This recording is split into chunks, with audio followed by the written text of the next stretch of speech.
même les bandits, les voleurs à merme, qui étaient au niveau de ces villages-là, de ces territoires-là, ils sont venus avec leur boulot. Et vous allez comprendre qu'ils sont en train aussi de nous mettre ou de nous sécuriser. Au niveau de Mugunga là-bas, vous allez comprendre qu'il y a beaucoup de prolifération, beaucoup de circulation d'armes avec des personnes porteuses des uniformes de notre armée ou pas, mais avec armes et munitions, mais hors service, s'il vous plaît. Qui passe toute nuit en train de prendre, toute la journée plutôt, en train de prendre des bières et des boissons fortement alcoolisées avec son arme sans mission de service.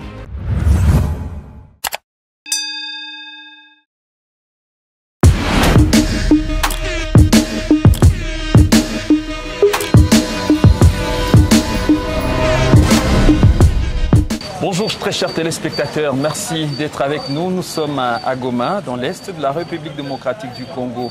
Dans ce numéro de décryptage, nous allons revenir sur la situation sécuritaire avec un accent particulier sur ce qui se passe dans la commune de Karisimbi. La commune de Karisimbi qui est cette partie de la ville de Goma où nous avons les camps de déplacés de Lushagala. Un camp aujourd'hui qui a plus de 100 000 personnes selon les estimations des humanitaires avec les dernières tensions qui se sont déroulées ou dont on parle dans le territoire de Massissi, principalement la cité des Saké. Et pour parler de la situation sécuritaire dans la commune de Karisimbi, nous recevons sur ce plateau les présidents de la société civile en Karisimbi, qui est Christian Kalamo. Monsieur Christian Kalamo, bonjour. Bonjour, messieurs les journalistes. C'est tout un plaisir pour nous de vous recevoir sur ces plateaux de Kivu Morning Post. Nous vous remercions de plus. Alors, quelle est la situation sécuritaire actuelle de la commune où vous êtes la bouche autorisée de la population dans cette partie de Goma? Comme vous le savez,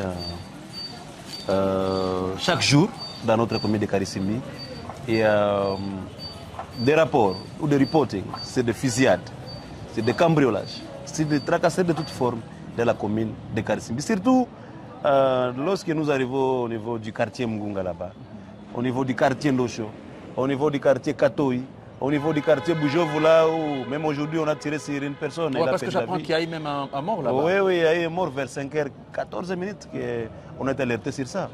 Et donc c'est pour dire que la situation de la commune de Karisimbi sur le plan sécuritaire, la population ne sait plus comment vivre. Et on se dit, voilà, apparemment, l'espérance de vie pour un Congolais de la commune de Karisimbi reste 24 heures renouvelable.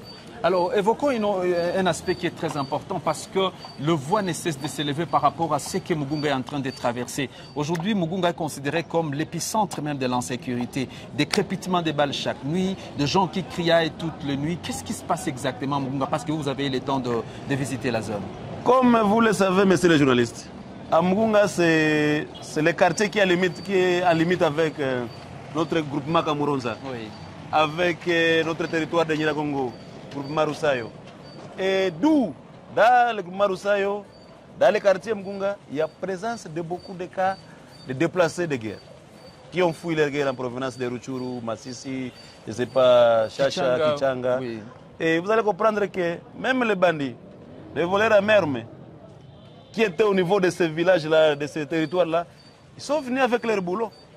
Et vous allez comprendre qu'ils sont en train aussi de nous mettre ou de nous sécuriser. Surtout qu'on n'arrive plus à contrôler les cas de déplacés. Vous savez que les cas de déplacés à l'aide de gestionnaire de sites, AIDES sont là, avec leur président du cas, d'autres services là-bas. C'est pour dire l'autorité communale n'a pas vraiment fait dans ces cas-là, dans ces sites de déplacés là-bas. Au niveau de Mugunga là-bas, vous allez comprendre qu'il y a beaucoup de prolifération, beaucoup de circulation d'armes avec des personnes porteuses des uniformes de notre armée ou pas, mais avec armes et munitions, mais hors service, s'il vous plaît. Qui passe toute nuit en train de prendre, toute la journée plutôt, en train de prendre des bières et des boissons fortement alcoolisées avec son arme sans mission de service.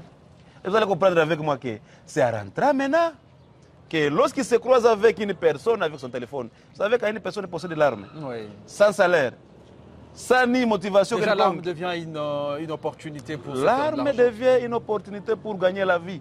Et lorsque nous, population, se croisent avec une telle personne porteuse d'armes, on te demande au téléphone, si vous essayez de résister un peu, mon cher ami, ta vie est partie. Et ta vie est en danger. C'est pour dire, la population du quartier Mugunga vraiment traverse un moment très difficile parce que à partir de 19h, il y a crépitement de balles jusqu'au moins 3 h du matin. Est-ce que ça, c'est parce que les autorités sont incapables aujourd'hui de faire ces différences entre les FARDC et les Wazalendo, ou parce qu'il y a manque de suivi, ou carrément l'autorité est inexistante? Messieurs les journalistes, il n'y a pas de suivi. Il n'y a pas de suivi de la part de nos autorités. Parce que ce que nous, populations, nous sommes en train de subir, ça montre que l'autorité ne fait plus, ou bien ne fait pas de suivi sur le plan, le contrôle des armes hors service dans la ville de Goma. Et nous se demandons est-ce que l'M23 est à Mugunga. L'M23 n'est pas à Mugunga. Plutôt, il y a que des bandits qui se font passer à des Wazalendo. Il y a certains bandits qui se font passer à nos FARDC. Certains bandits se font passer à nos policiers, messieurs les journalistes. Et donc, lorsque les services ne parviennent pas à contrôler tout ce monde-là, c'est nous, la population, maintenant, qui sommes en danger. Et c'est parmi les sources de l'insécurité dans notre quartier Mbunga, dans la commune de Karissi. Alors, comme le problème est très sérieux et que les conséquences commencent d'ailleurs à se faire sentir avec cette personne qui a été tuée à Bujovu, et là c'est au quotidien, il y a même d'autres quartiers. Hier à Ndosho. Hier encore on a tué à Ndosho, et même des quartiers qui sont un peu éloignés de la ville de Goma. Là je parle en commune de Karissim, les quartiers qui sont à la lisière entre Niragongo. Majengo, voilà. Donc, en termes de solutions, qu'est-ce qu'on devrait envisager actuellement? Nous, on a fait un appel au commandant de l'unité de PEM. C'est lui, c'est les PEM qui sont là, censés traquer tous ces militaires hors service, qui déambulent avec leurs armes dans la ville de Goma, ils passent toute la journée en train de prendre de l'alcool. Ouais. Lorsque vous donnez à une personne son arme, sans salaire ni motivation, mais vous lui donnez une arme. L'arme va l'aider à faire quoi? À gagner la vie. Lorsqu'on se croise, il est ivre, avec son arme, on va tout ravir. Et s'il faut vous résister, on t'ôte la vie. Voilà, c'est parmi vraiment les pistes de solutions que le commandant PEM devait envoyer, mettre en place une équipe au niveau de Mgunga Lushagala là-bas, pour traquer tous ces militaires-là hors service, parce qu'il y a même des bandits qui se font passer à nos Zalendo, à nos FARDC, à nos policiers. Et donc, qui vont maintenant savoir si réellement il est notre militaire? Il est à mission de service, c'est l'unité de PEM là. Donc il faudrait qu'on réactive vraiment cette unité pour nous rassurer. Mais aussi le maire de la ville devait réactiver ce service. Nous avons nos PNC qui sont là. Mais vous allez comprendre que lorsqu'il fait 15 heures, lorsque vous arrivez dans certains SIAT, bureaux de PNC, 15 heures, 16 heures, tout le monde est presque ivre. Et on se demande ce que la nuit ils vont faire quoi? Ils vont faire face à l'ennemi, aux bandits. Voilà, c'est encore un problème. Donc, il faudrait que les maires puissent avoir des relations ou des discussions avec le commandant de PNC Ville de Goma pour voir comment est-ce qu'on va encore réactiver le moral de ces policiers-là. Il faut leur encore parler de leur mission, d'ontologie de travail, pour que nos populations nous puissions nous sentir dans nos bains. Comme qui dirait, vous n'avez pas senti les effets de cet appel des autorités demandant aux soldats qui n'ont pas de mission en ville de Goma à évacuer la cité? Est-ce qu'il n'y a pas de suivi? C'est ça parmi les problèmes de la ville de Goma. On dit ceci, l'autorité dit ceci, mais il n'y a pas de suivi. Et vous avez demandé d'aller à Mubambi ou c'est là qui n'avait rien à faire? Mais c'est les journalistes. Même, prenons le cas de nos montages ici. Le maire avait dit, à partir de 18 h, on ne veut plus voir une moto qui circule. Mais ça va devenir une opportunité pour les autres, pour des brebis galaises dans notre armée. Ça va devenir vraiment leur moyen de nourrir leur famille. Pourquoi? Parce qu'il n'y avait pas de mesures d'accompagnement de ce que le maire a dit. Mais si le maire a ordonné quelque chose, plus de mesures d'accompagnement, voilà. On a dit récemment que tous les militaires doivent se retrouver à Mubambi.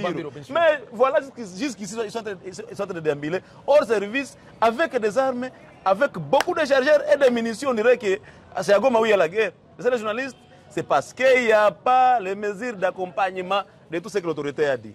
Voilà, lorsqu'ils ordonnent quelque chose, nous leur demandons de vouloir mettre aussi une mesure d'accompagnement. Mesdames, Mesdemoiselles et Messieurs, très chers téléspectateurs, vous avez donc suivi avec nous, c'était Christian Kalamo, président de la société civile dans la commune de Karissimbi, avec qui nous avons analysé donc la situation sécuritaire actuellement dans cette partie de la ville de Goma, des camps d'insécurité qui ne cessent d'être répertoriés, en commençant de Mugunga, Bujovu, Majengo, Katoi, Kilijiwe et quoi sais-je encore. Il est temps pour l'autorité non seulement de prendre des mesures, mais également de les accompagner par des actions concrètes et des stratégies adaptées. Christian Kalamo, merci d'avoir accepté de répondre à notre invitation. C'est nous qui vous remercions de plus, messieurs les journalistes. Merci. On se retrouve très prochainement dans un autre numéro.